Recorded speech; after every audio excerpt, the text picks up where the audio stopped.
Boa noite, irmãos. Graças a Deus, reunidos para adorar ao Senhor. E você que veio hoje adorar o Senhor Jesus Cristo, considere o chamado para Bolívia. Talvez você ache algo muito distante, não é verdade? Algo muito complexo, mas para o Senhor nosso Deus não é. Então, se Ele quiser, você vai para Bolívia ajudar as irmãs naquele ministério. E muito do que nós vamos ver hoje tem a ver com a obra missionária diretamente. Nós estamos observando 1 Coríntios capítulo 3. Você que está acompanhando sabe que nós estamos do versículo 10 ao versículo 17, e a pergunta que nós começamos a responder domingo passado é: o que é ser o templo do Espírito Santo? O que significa ser santuário de Deus? Somos o templo do Espírito Santo, somos o santuário de Deus. E é muito bonito quando nós ouvimos que a Bíblia nos prestigia e nos coloca uma situação excelente. A palavra de Deus nos coloca como filhos de Deus, a palavra de Deus diz que somos co-herdeiros com Cristo e ficamos muito felizes com isso. No entanto, temos que compreender o que significa ser tudo isso e hoje especificamente o que significa ser o santuário de Deus na terra. Nós começamos a ver isso em 1 Coríntios 3, do verso 10 ao 17. Nós vamos ler os dois primeiros versículos, 10 e 11, que nos apresentam o primeiro ensino que nós já estudamos. O fundamento do edifício é Jesus Cristo. Tem um prédio, aqui Paulo está falando dessa figura do prédio. Que prédio é esse? É um templo. Tanto no Antigo Testamento como no Novo, templo significa casa, mas não é uma casa simples, é o palácio do rei, ou no caso dos pagãos, dos idólatras, é o palácio das divindades. A ideia é que o Senhor é um rei e ele tem uma casa, um grande palácio. Então, no contexto da nova aliança, Jesus Cristo é o fundamento do edifício. Olha o verso 10. Segundo a graça de Deus que me foi dada, lancei o fundamento como prudente construtor, e outro edifica sobre ele. Porém, cada um veja como edifica, porque ninguém pode lançar outro fundamento além do que foi posto, o qual é Jesus Cristo. Desde o início dessa argumentação de Paulo, ele mostra Jesus Cristo é o fundamento. A cruz de Cristo é o principal pensamento. E não esqueçamos que o apóstolo aqui ele está resolvendo um problema daquela igreja. Era uma igreja dividida em partidos, dividida em pensamentos. Por conta disso, era uma igreja imatura. Resposta de Paulo para esse problema: Jesus Cristo crucificado.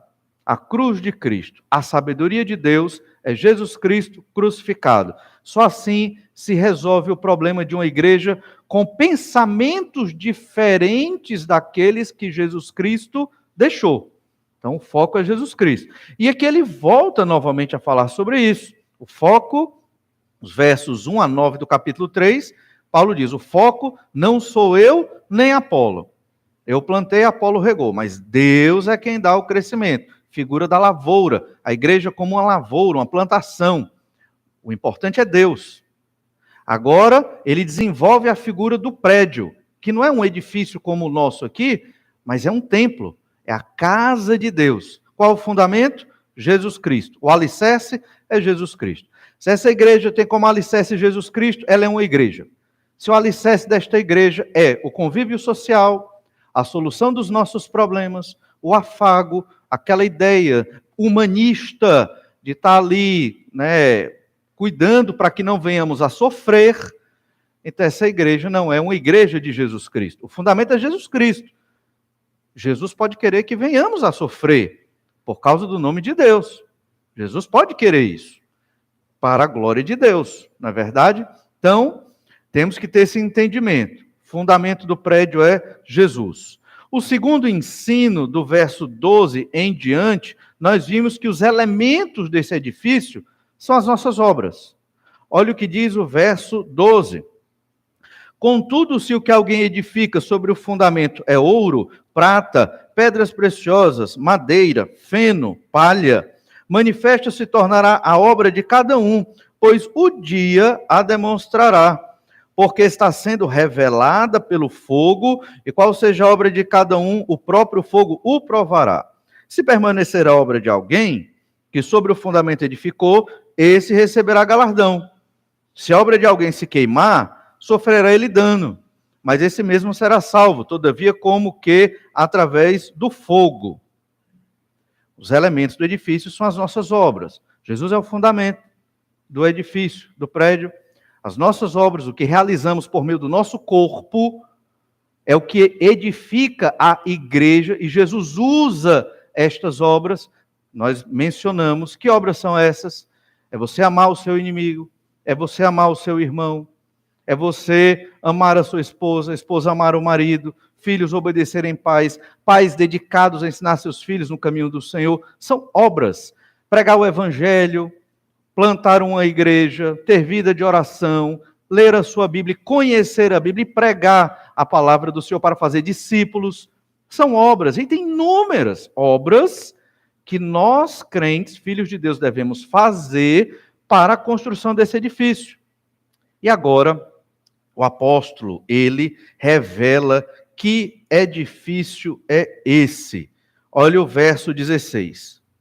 Não sabeis que sois santuário de Deus e que o Espírito de Deus habita em vós?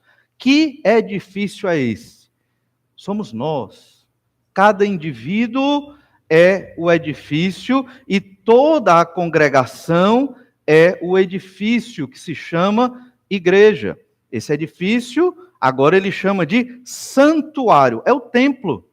É o templo de Deus na terra.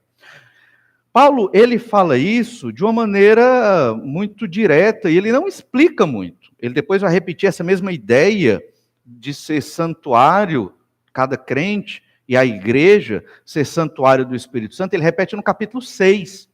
Mas ele não explica muito. Por quê? Porque ele pressupõe que a igreja daquela época saberia. Havia muitos judeus na igreja de Corinto, certamente eles conheciam a palavra de Deus e entendiam o significado do templo. Só que nós estamos muitos séculos distantes daquela realidade, nós não temos o entendimento da nossa cultura moderna e pós-moderna do que é um templo. Para nós isso aqui é um templo. Chamamos de templo, mas está errado. Isso aqui é somente um local onde o santuário de Deus se reúne. Estamos aqui, agora é santo, porque nós estamos aqui. Acabou o culto, vamos para casa, não é mais santo. Nem isso aqui é um altar, isso aqui não é mais santo. Se um dia a igreja decidir em assembleia, vamos vender. Vamos vender, essa terra não é santa. É uma terra comum, é um prédio comum, tijolos normais, simples. Agora, cada crente em Jesus aqui é santo, é sagrado, porque Paulo diz que nós somos o santuário de Deus e que o Espírito Santo habita em nós. E esse ensino é de enorme profundidade e nós temos que ter esse entendimento. E para isso nós vamos recorrer ao Antigo Testamento. Por isso que é importante você ler o Antigo Testamento para recuperar na sua mente o que é que Paulo quer dizer com isso. O que significa você ser santuário do Espírito Santo de Deus. Você só vai entender isso se você compreender o que era o santuário na velha aliança. Na nova aliança, nós somos o templo. E na velha aliança? Olha o que Davi disse no Salmo 27:4. Uma coisa peço ao Senhor e a buscarei, que eu possa morar na casa do Senhor todos os dias da minha vida, para contemplar a beleza do Senhor e meditar no seu templo. A cultura do Antigo Testamento, e aqui o templo não estava construído, né? Aqui é um salmo de Davi, a gente entende que Salomão construiu, então Davi aqui provavelmente estava se referindo ao tabernáculo, digamos, né?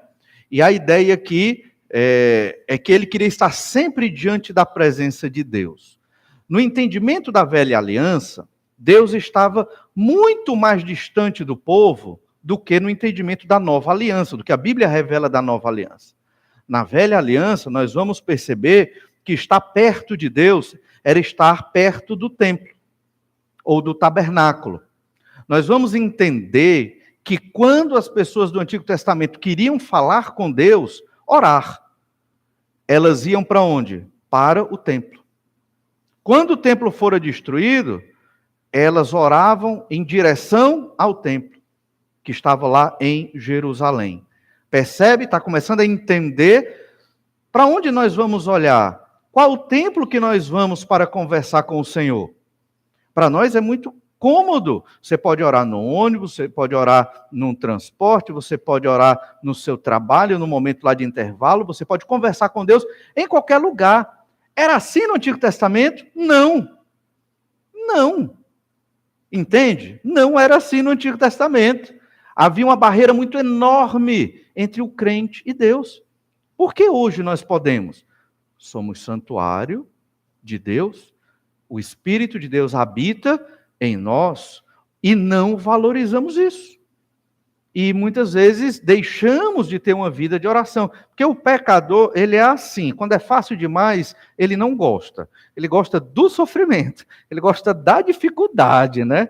E hoje temos tudo que Deus nos deu, a nova aliança nos aproxima cada vez mais do Senhor e nós não valorizamos essa intimidade. Temos que compreender essa verdade. Davi queria estar na casa de Deus, no templo, no tabernáculo, todos os dias da sua vida, porque ele queria ter um relacionamento mais íntimo com Deus, e na mentalidade do Antigo Testamento, esse relacionamento era estar no templo, que é o palácio de Deus, certo? A gente sabe que algumas pessoas oravam no Antigo Testamento, sim, até fora do templo, mas são muitas vezes exceções, principalmente quando o templo estava destruído.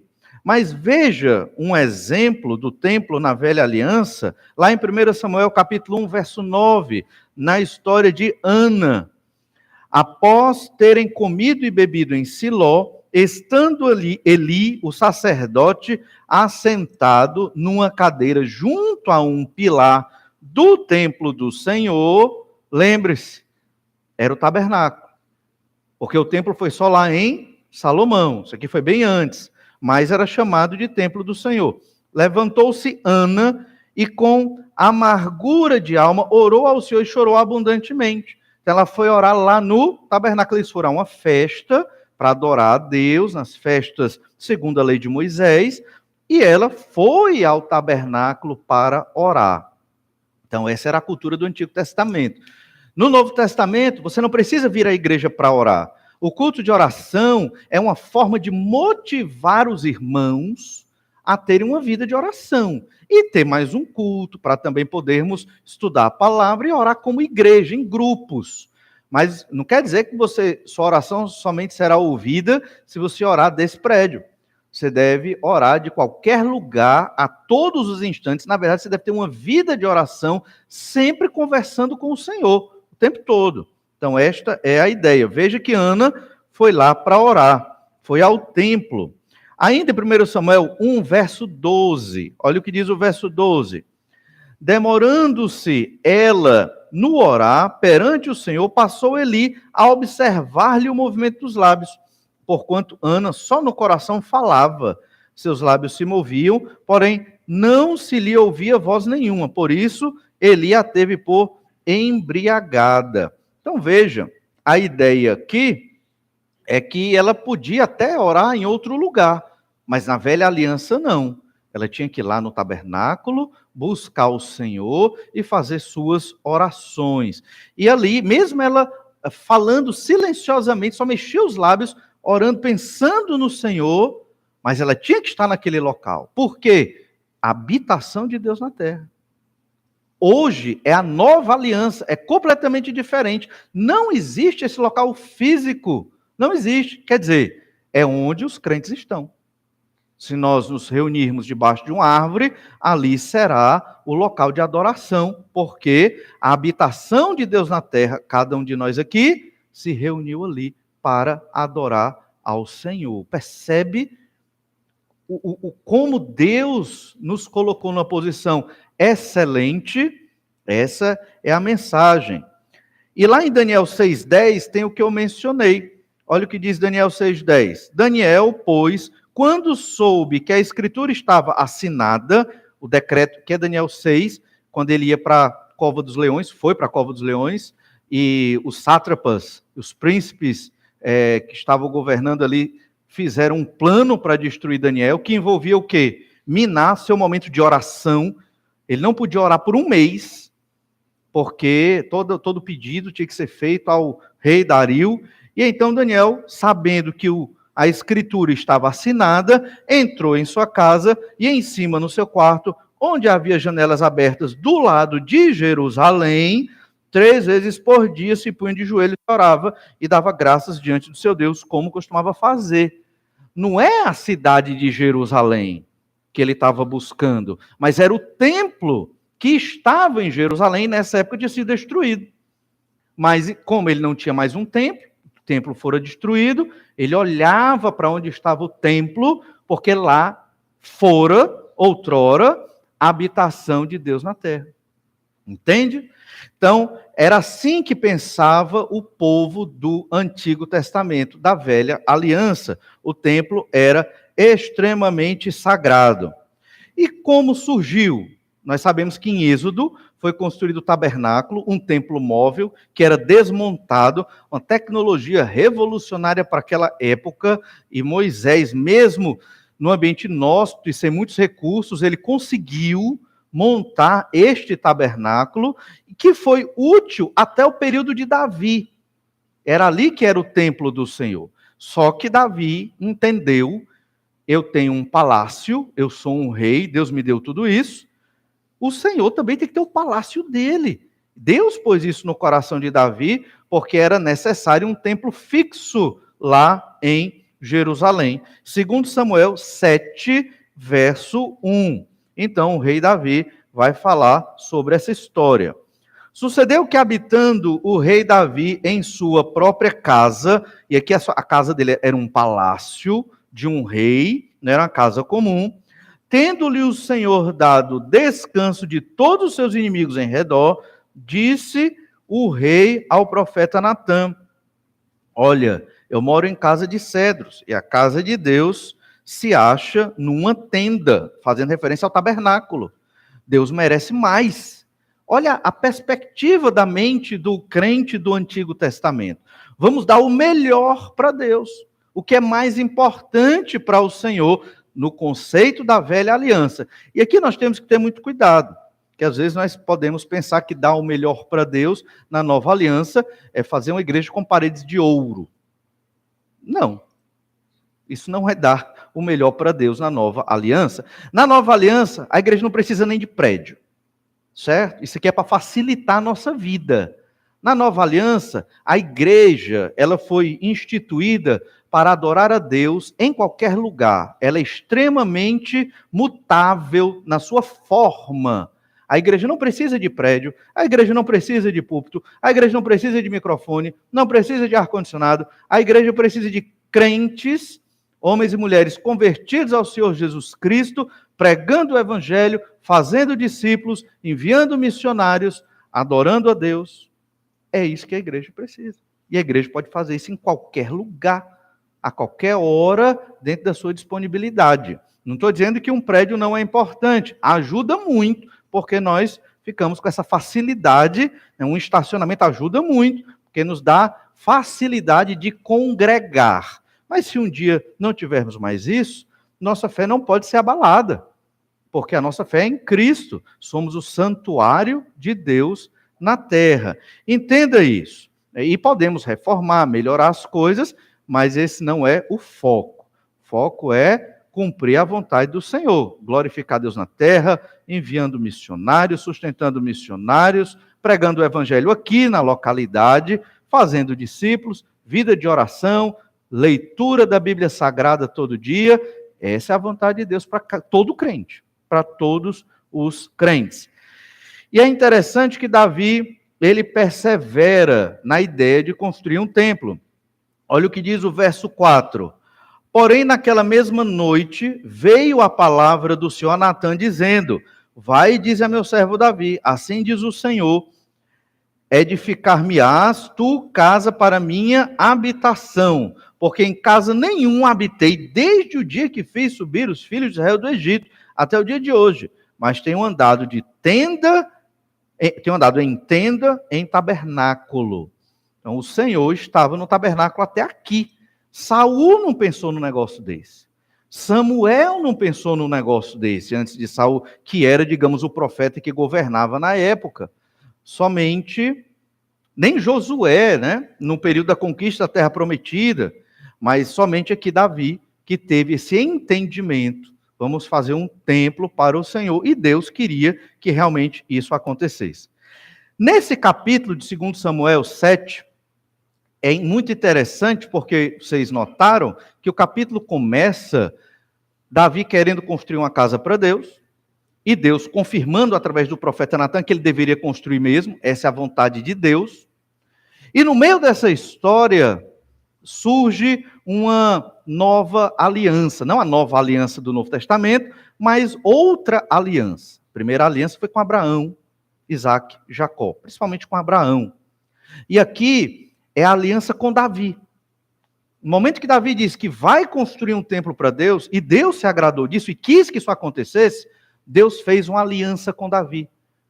De Davi virá aquele que vai governar no trono para todo sempre e vai governar todas as nações. Deus já tinha dito a Abraão que Abraão teria uma grande descendência. Deus já tinha disse a Abraão que a descendência dele teria uma terra. E Deus disse a Abraão que dele viria uma bênção a todas as famílias da terra. Em Gênesis é dito a Abraão que dele viriam reis. E aqui, nesse momento, Deus afunila o plano redentor dele, quando ele diz de Davi, que é descendente de Judá, que é filho de Jacó, que é filho de Abraão, né, Isaac e Abraão. Aqui o Senhor afunila as promessas e diz: Davi vai ter um descendente seu, que vai governar todas as nações. O trono dele será para sempre. 2 Samuel 7,12 diz assim: quando teus dias se cumprirem, Deus falando ali para Davi, quando teus dias se cumprirem e descansares com teus pais, então farei levantar depois de ti o teu descendente, que procederá de ti, e estabelecerei o seu reino. Este edificará uma casa ao meu nome, e eu estabelecerei para sempre o trono do seu reino. E aqui no último verso que acabamos de ler, o verso 13, tem duas informações importantes. Esse descendente vai edificar a casa de Deus, Salomão, que foi quem construiu o templo, o primeiro templo, o templo chamado Templo de Salomão. Mas na metade do versículo nós lemos: e eu estabelecerei para sempre o trono do seu reino. Salomão não reinou para sempre. Então é outro descendente de Davi. Os israelitas entendiam essa profecia muito bem.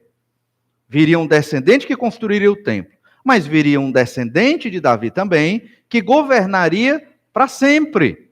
E nós entendemos que esse é o Messias, é o descendente prometido lá desde Gênesis 3,15, né? Aquele que vai carregar o cetro, que vem da tribo de Judá, é o Senhor Jesus Cristo.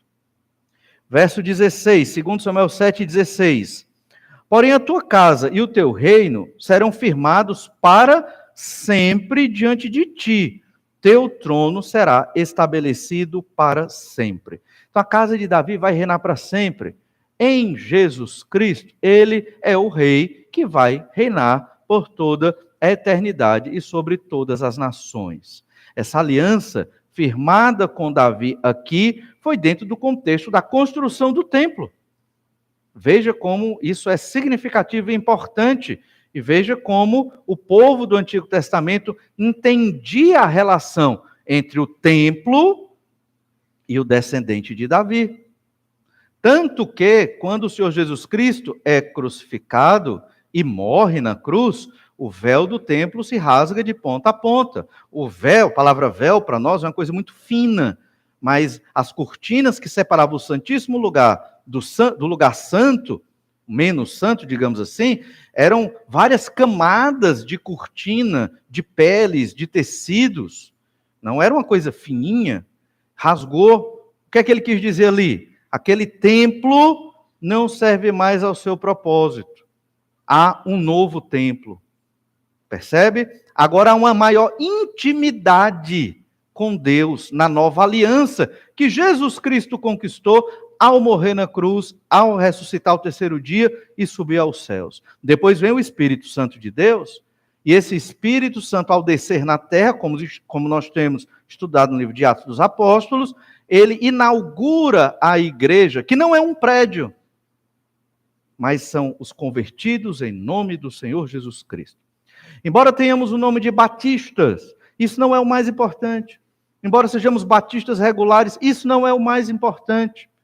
O importante é professarmos a mensagem genuína do Evangelho do Senhor Jesus Cristo, porque esta fé, ela vem desde o início de todas as coisas. A fé em Jesus. Eles não sabiam no Antigo Testamento qual era o nome do Messias, o nome do Salvador, mas já criam, desde Adão e Eva, que o descendente viria para livrá-los da condenação dos seus pecados. E a mensagem só foi mais lapidada, preenchida, melhorada, com várias profecias e cumprimentos, como se vê até o dia de hoje.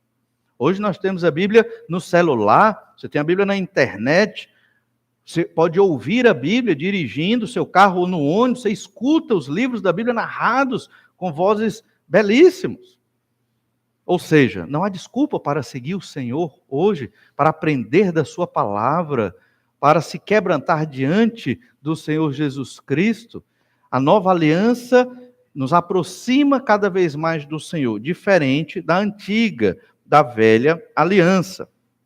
Salomão, então, ele vai começar a construir o templo. Sabemos que Davi não pôde construir, porque se envolveu com muitas guerras. Salomão teve o privilégio de edificar um templo ao Senhor. E essa é uma data muito bem marcada. 1 Reis, capítulo 6, verso 1. Diz assim: no ano 480, depois de saírem os filhos de Israel do Egito, Salomão, no ano 4º do seu reinado sobre Israel, no mês de Ziv, este é o mês 2º, começou a edificar a casa do Senhor.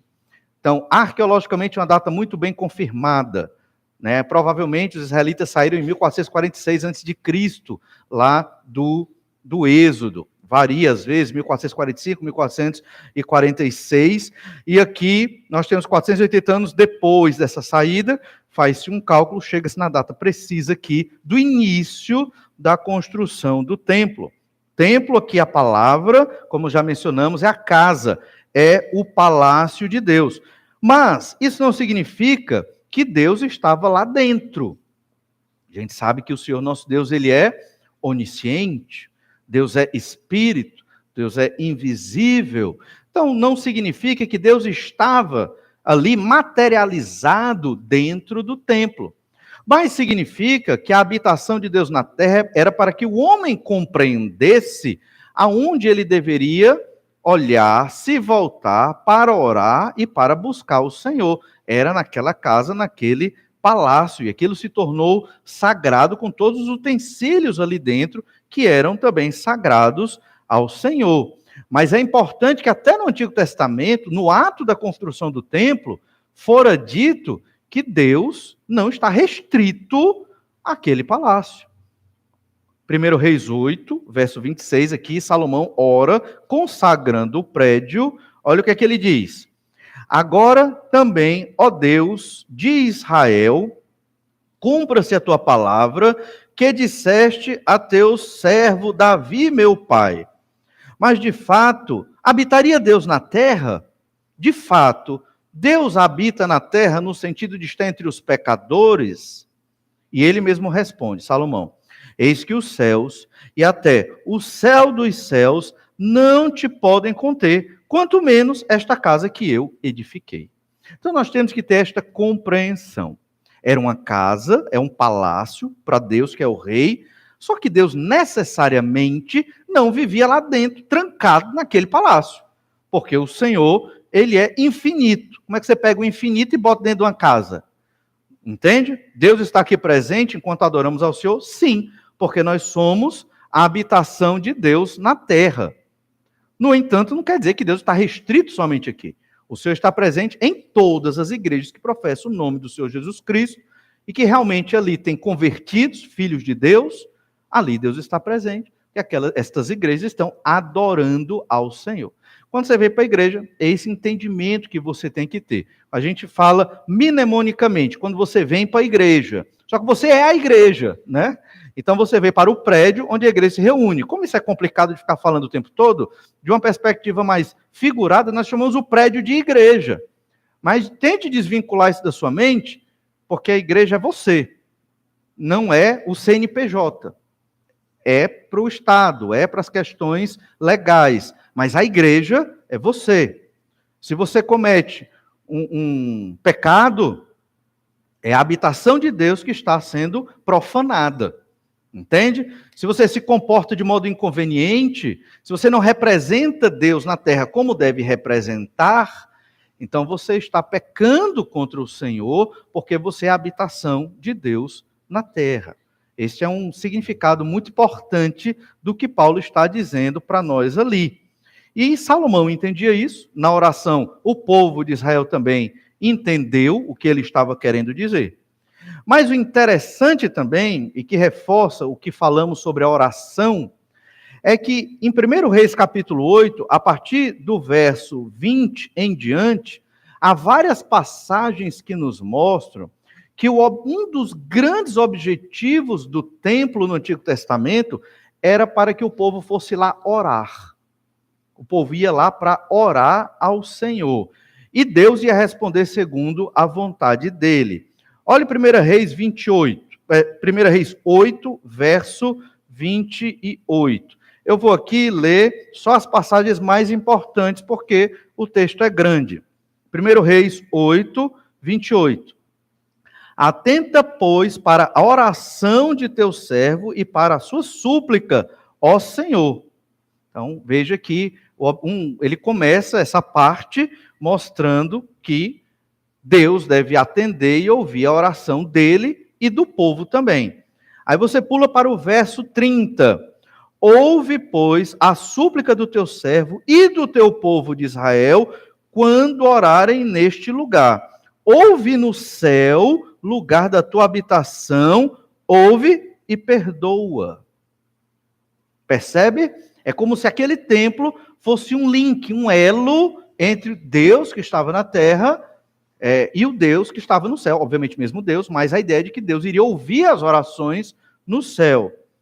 No verso mais à frente, versículo 32, ouve tu nos céus e age, e julga teus servos, condenando o perverso, e assim por diante. Então, ouve nos céus, mas a oração era feita lá no templo.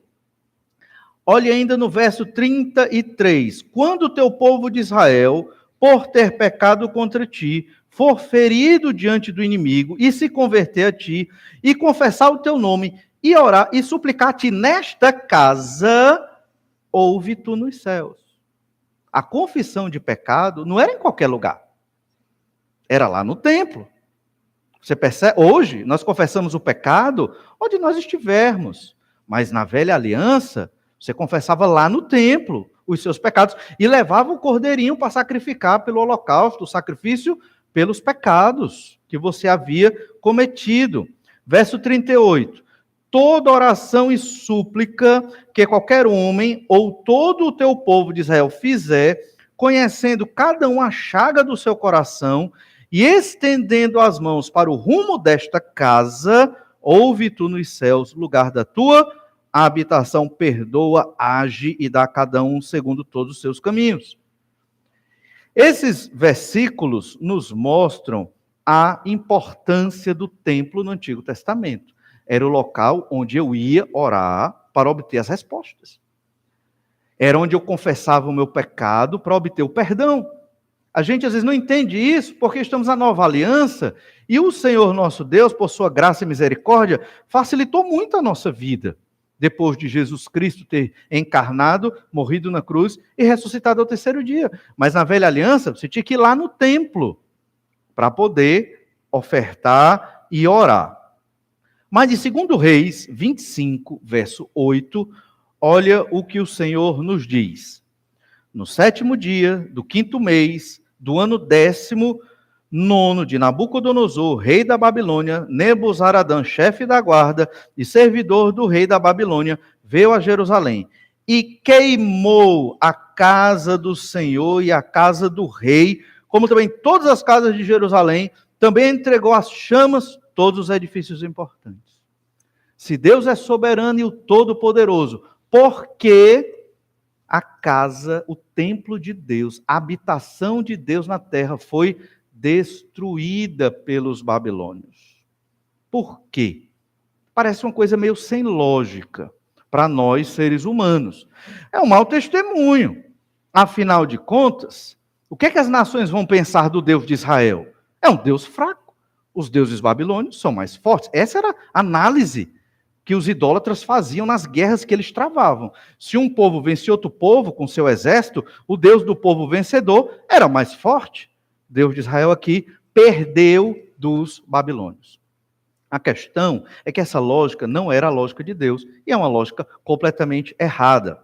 Na verdade, Deus quis que sua casa aqui na terra fosse destruída porque ela perdeu o significado. Ela era importante porque ela significava a habitação de Deus na terra. No momento que o povo de Judá não mais adorava a Deus como deveria adorar, eram idólatras, a grande maioria, pelo menos, e não observavam a palavra de Deus, simplesmente Deus os julgou, sentenciou ao cativeiro e destruiu o símbolo da presença dele no meio do povo. Você sabe qual é o maior castigo de Deus para um ser humano? É Deus se afastar de você. Esse é o maior castigo para um ser humano. Aquele que não creu em Jesus, ele está dizendo: Senhor, eu não quero a tua presença. Eu não quero o Senhor perto de mim. Eu quero viver nos meus pecados. Eu quero me destruir na lama dos pecados. E vai se destruir. Observe aqueles que andam longe de Deus. Veja o histórico da vida deles. Se destruindo.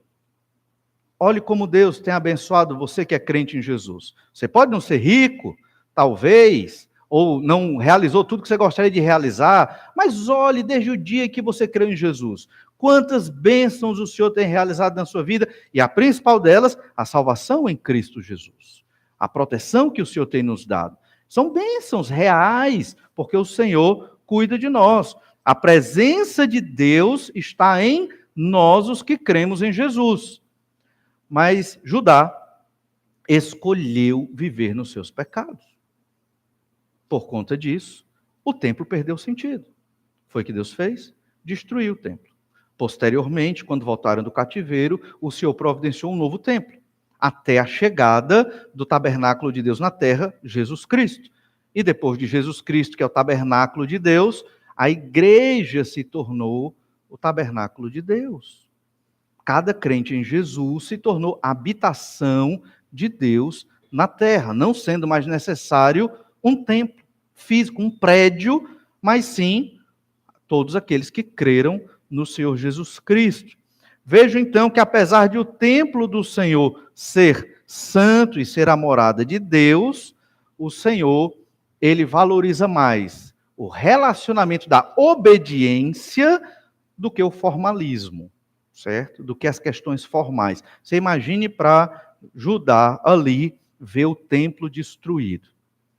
Imagina só, Jerusalém queimando. Na cabeça deles, os que sobreviveram, acabou tudo. Talvez alguns até pensaram: e Deus, cadê? E o Messias? Onde é que está o Messias nessa história? O Salvador? Por isso foi escrito os 2 livros de Crônicas, que originalmente é um livro só, o livro de Crônicas. O livro de Crônicas foi escrito depois do cativeiro babilônico. Com qual objetivo? Reforçar a fé de Israel na vinda do Messias. Eles estavam completamente, mesmo depois do cativeiro e voltando, como Deus disse que eles voltariam, 70 anos depois, eles ainda estavam desalentados, desesperançados. Então Deus deu a revelação ali de Crônica para animá-los. Em 2 Reis 25, verso 13, ainda sobre a destruição do templo, nós lemos assim: cortaram em pedaços os caldeus as colunas de bronze que estavam na casa do Senhor, como também os suportes do mar de bronze que estavam na casa do Senhor. E mais à frente, lá pelo verso 16, de novo fala sobre a casa do Senhor. O templo de Deus, na velha aliança, também era entendido como a casa do Senhor e a casa de Deus.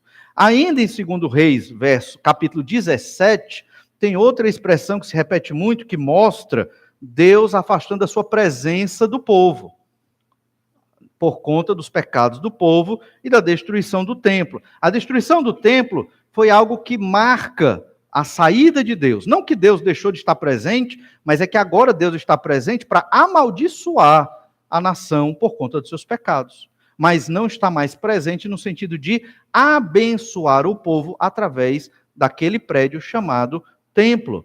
Olha o 2 Reis 17, 18. Pelo que o Senhor muito se indignou contra Israel e o afastou da sua presença. E nada mais ficou, senão a tribo de Judá. Deus se afasta. Quando o povo dele escolhe o pecado, o Senhor diz: viva no seu pecado. Quem vai se prejudicar é Deus? É você que escolheu viver no seu pecado. Você escolheu não viver segundo a vontade do Senhor. Olha o verso 19, 2 Reis 17, 19. Também Judá não guardou os mandamentos do Senhor, seu Deus, antes andaram nos costumes que Israel introduziu. E aqui a gente sabe que o reino já estava dividido, reino do norte Israel, reino do sul Judá, veio o cativeiro assírio para Israel em 722 a.C. e veio o cativeiro babilônico para Judá em 586 a.C. Depois, lembra que aqui os anos são voltando, do ano 0, aumentando. Ou seja, tanto o reino do norte como o reino do sul escolheram o pecado. Resultado disso, verso 30, 2 Reis 20, 2 Reis 17, 20, pelo que o Senhor rejeitou toda a descendência de Israel e os afligiu e os entregou nas mãos dos despojadores, até que os expulsou da sua presença. Verso 18, Deus afastou eles da presença. No verso 20, Deus expulsou-os da sua presença. O maior castigo de Deus na vida de um pecador é Deus se afastar dele. O pecador pode dizer: não, mas eu amo Deus. Não, mas Deus é a pessoa mais importante da minha vida. Olha, palavras vazias não significam nada, certo? O que significa para Deus? Fé em Jesus Cristo. O que significa para Deus? Obediência à palavra do Senhor. Significa diante de Deus: coração quebrantado e contrito e arrependido dos seus pecados em honestidade e sinceridade. É isso que significa para Deus. Religião vazia, ritualismo, aparência de santidade, não significa nada para Deus. Tanto que Deus destruiu o templo.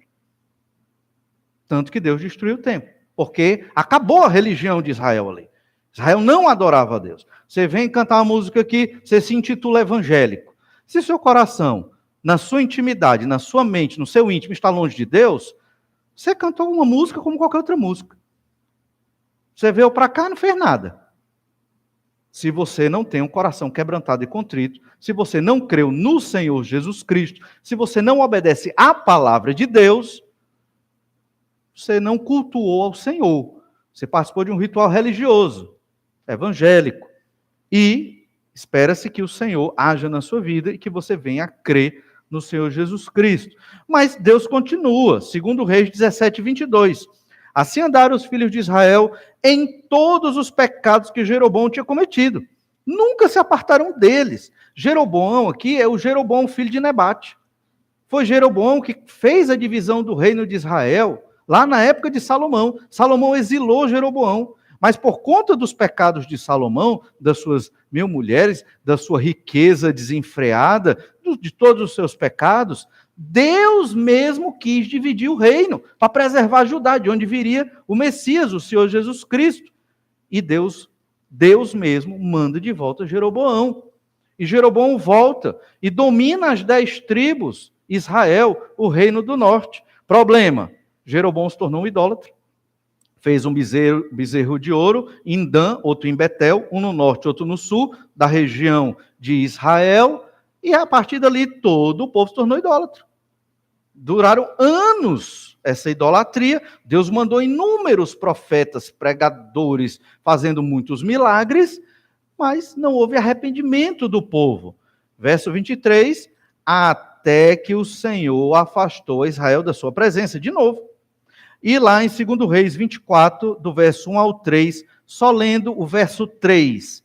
Com efeito, isto sucedeu a Judá, por mandado do Senhor, que o removeu da sua presença, por causa de todos os pecados cometidos por Manassés. E o verso 20, assim sucedeu por causa da ira de Deus contra Jerusalém e contra Judá, a ponto de os rejeitar de sua presença. Zedequias rebelou-se contra o rei da Babilônia. Vê quantas vezes se repete Deus rejeitando o seu povo da sua presença. Leia de novo o capítulo de 2 Reis 17 em casa, marcando essa palavra presença, e o capítulo 24 de 2 Reis. Deus não tolera o pecado. É paciente, é longânimo, mas chega um momento que Deus diz, chega, e então o Senhor envia ali o juízo. E o sinal da presença de Deus no meio do povo de Israel era o templo. Você entende o que eu estou querendo dizer? E o que Paulo está querendo dizer aqui? O sinal da presença de Deus na terra hoje somos nós, crentes em Jesus Cristo. Vocês não sabem que vocês são o santuário de Deus? O templo, a habitação do Espírito Santo de Deus? Vocês não sabem isso? Esse é o edifício que Paulo está descrevendo aos coríntios. O fundamento é Cristo. O prédio são construídos pelas obras dos crentes. E esse edifício é a habitação de Deus na terra. Então, irmãos, o que nós estamos fazendo aqui não é só um trabalho religioso, certo? Nós somos crentes em Jesus não somente para arrecadar dízimos e ofertas. Alguns pensam isso. É uma atividade capitalista. Não é. Não é. É uma atividade de adoração a Deus. Tem outros que pecam fazendo isso. Aí é outra história. Mas existem igrejas dedicadas ao Senhor, que são a habitação de Deus na terra e que estão promovendo a missão, a vontade de Deus, que Jesus deixou para nós, de levar a salvação aos perdidos para a glória de Deus. Representando Deus na terra. Não é o nome Batista que nos identifica somente. É a mensagem da Bíblia. É o Senhor Jesus Cristo em nós. Nós representamos esta presença de Deus. Observe bem. E guarde isso. João 14,16. A gente vê que Jesus falou muito sobre a habitação de Deus na terra. João 14,16, Jesus diz: e eu rogarei ao Pai, e ele vos dará outro consolador, a fim de que esteja para sempre convosco. Jesus era um consolador. A palavra aqui é muito conhecida, é um parácletos. Essa palavra pode significar, é um advogado, pode significar um apoiador, um motivador, é aquele que está junto para te capacitar na caminhada, para te dar força. Só que Jesus tinha uma missão, morrer na cruz, ressuscitar ao terceiro dia, subir ao céu. E então viria outro consolador, a fim de que esteja sempre convosco. Verso 17. Marque na sua Bíblia, João 14,17.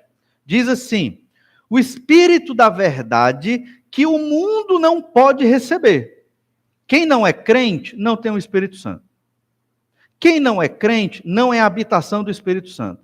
Se você está aqui e não é crente em Jesus Cristo, Deus não tem obrigação de ouvir sua oração. Deus não vai ouvir sua oração. A não ser que Ele queira.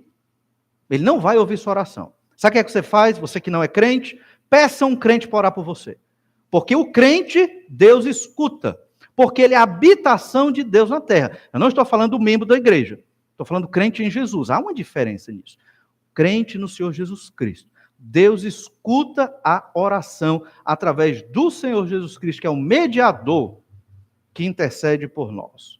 Mas aquele que não tem Jesus como Senhor e Salvador, não é santuário de Deus, habitação de Deus na terra, não tem o Espírito Santo de Deus, e a sua oração não chega ao Senhor. É o que diz a Bíblia, que é a autoridade de Deus na terra. E então Jesus está dizendo, João 14,17, o Espírito da verdade, que o mundo não pode receber, porque não o vê, nem o conhece, vós o conheceis. Isso aqui, irmãos, Jesus estava no cenáculo, um salão alugado, eles acabaram de celebrar a última Páscoa e a primeira ceia do Senhor aqui. Judas já tinha saído para entregar o Senhor Jesus Cristo. Jesus já tinha lavado os pés dos discípulos aqui, e agora ele está ensinando neste sermão muitas verdades, é chamado Sermão do Cenáculo, que se encerra em João 17, com a oração do Senhor Jesus Cristo. Depois vai para o Getsêmani para ser entregue aos ímpios. Vós o conheceis, porque ele habita convosco e estará em vós. Olha o final do verso 17. Porque não o vê nem o conhece, os não crentes, os que não creram em Jesus. Mas vós o conheceis. Vós quem? Os discípulos de Jesus, os que creram em Jesus. Vocês conhecem esse Espírito, porque ele habita hoje convosco. Isso aqui ainda é a velha aliança. Aí Jesus diz, e estará em vós. O Espírito ele pode habitar, mas não estar. Entende isso? Na velha aliança, no templo, o Espírito Santo habitava no templo. Não estava nas pessoas. Ele habitava no templo. E ele agia na nação de Israel. Mas ele não estava nas pessoas. Velha aliança. Mas Jesus está mostrando essa grande diferença da velha para a nova aliança. Tem muitas diferenças. Mas essa é uma grande diferença. Vocês, apóstolos, Jesus falando para os apóstolos, o Espírito habita em vocês. Vocês conhecem, vocês são crentes. Mas em breve ele estará. Quando o Espírito Santo desce em Atos 2, ele passa a habitar nas pessoas. E cada crente em Jesus se torna templo do Espírito Santo. Cada crente em Jesus. Aí quando você lê o Antigo Testamento e vê toda a seriedade do povo ao redor do templo, e você vê os textos que nós lemos aqui, Deus destruindo o templo, por conta do pecado do povo, você pega tudo isso que você lê no Antigo Testamento e traduz para você. Hoje sou eu. Eu sou esse templo. A presença de Deus na terra está vinculada a mim, pecador, a você, crente em Jesus, que também é um pecador. É isso que o apóstolo Paulo quer nos ensinar. E que Jesus também está ensinando aqui, em João 14, 17. O Espírito Santo habita no Antigo Testamento, mas não está em cada crente do Antigo Testamento. Na Nova Aliança, o Espírito habita na Nova Aliança. E ele está em cada crente da Nova Aliança. Veja como o templo, ele é conhecido como a casa de oração e a casa de Deus no Novo Testamento. Mateus 21, 13, olha o que Jesus diz ali aos cambistas. E disse-lhes, está escrito, a minha casa será chamada casa de oração. Vós, porém, a transformais em covil de salteadores. E o que é que Jesus fez aqui? Jesus foi violento. Jesus foi agressivo, manso e humilde de coração, sim, mas quando ofenderam a habitação de Deus na terra, Jesus pega o chicote e expulsa os vendedores do templo. Veja como isso é sério, importante. Jesus sempre humilde, sempre tranquilo, mas nesse momento não, contra o pecado não. Mas é a casa de Jesus, é a casa de oração. Aqui Jesus está citando Isaías 56, 7, que diz, também os levarei ao meu santo monte, e os alegrarei na minha casa de oração. Seus holocaustos e seus sacrifícios serão aceitos no meu altar, porque a minha casa será chamada casa de oração para todos os povos. Então essa era a ideia do templo do Senhor na velha aliança, ser essa casa de oração. As pessoas vão lá para orar, pedir ao Senhor, e Deus vai responder segundo a vontade dele, e os povos serão abençoados. Agora olha o que acontece em 1 Timóteo 3,15. Para que se eu tardar, Paulo dizendo a Timóteo, para que se eu tardar, fique ciente de como se deve proceder na casa de Deus, que é a igreja do Deus vivo, coluna e baluarte da verdade. A casa de Deus hoje é a igreja.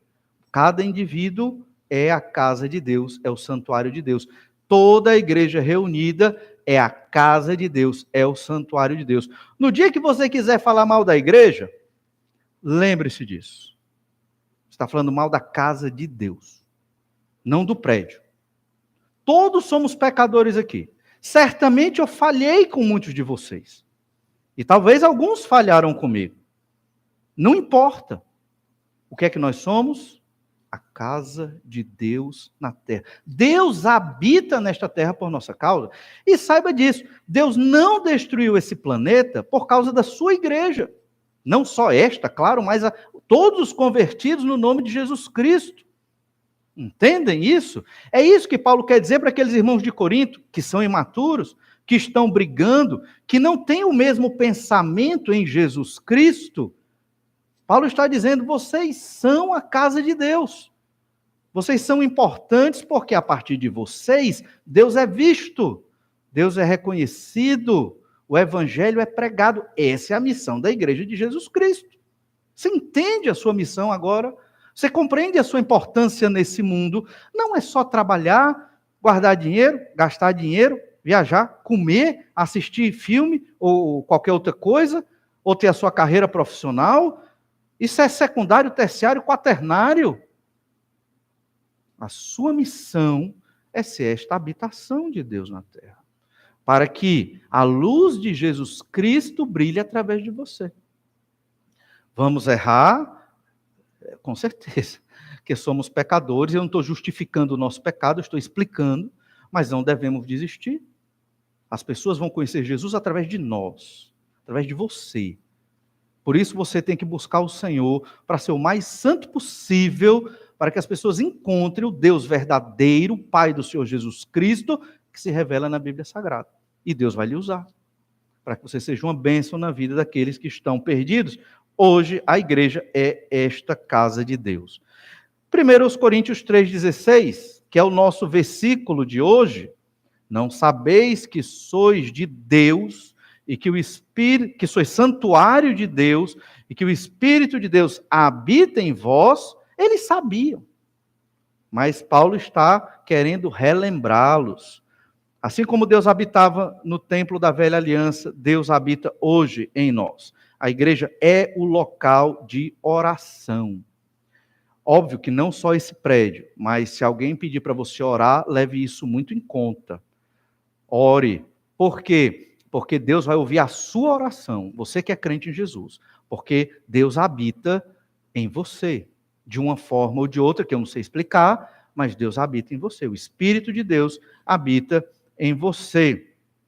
Quando alguém quer desfrutar da presença de Deus, onde essa pessoa vai encontrar Deus? Em você. Não é só no prédio, mas é em você, crente em Jesus. É aqui nesta igreja que as pessoas vão encontrar Deus, ou em qualquer outra igreja que professa Jesus como seu Senhor e Salvador. Se alguém que precisar de você, você tem que estar perto, porque você tem as palavras da vida eterna. Você entende? Esse é o seu ministério. Esse é o seu serviço. Só você, crente em Jesus, pode apresentar essa mensagem. Ninguém mais. Porque você é a habitação de Deus na terra. Quem está longe da igreja, está longe da presença de Deus. Quem está distante da igreja de Jesus, cada indivíduo, ou a igreja como um corpo, está longe de Deus. Não existe outro significado para isso. É assim mesmo. Por isso nós devemos fazer com que as pessoas se aproximem de nós, para ouvir de nós a mensagem de salvação e estar mais perto de Deus. Paulo fala outra vez da igreja como santuário de Deus, a gente vai estudar mais na frente, mas está em 2 Coríntios 6,16. Que ligação há entre o santuário de Deus e os ídolos? É uma pergunta que ele joga no ar e a resposta está implícita. A resposta não há nenhuma ligação. Porque nós somos santuário do Deus vivente, como ele próprio disse: habitarei e andarei entre eles, serei o seu Deus, eles serão o meu povo, por isso retirai-vos do meio deles, separai-vos, diz o Senhor, Não toqueis em coisas impuras, e eu vos receberei, serei vosso pai, vós sereis para mim filhos e filhas, diz o Senhor Todo-Poderoso. Ou seja, se santifiquem, somos habitação de Deus na terra, devemos ser santos, como Deus é santo. A santidade de Deus é inatingível, ou seja, estamos todos em débito. Então temos que buscar esta santidade. E para encerrarmos, 1 Coríntios 3,17. Se alguém destruir o santuário de Deus, Deus o destruirá, porque o santuário de Deus, que sois vós, é sagrado. Quem estava destruindo a igreja?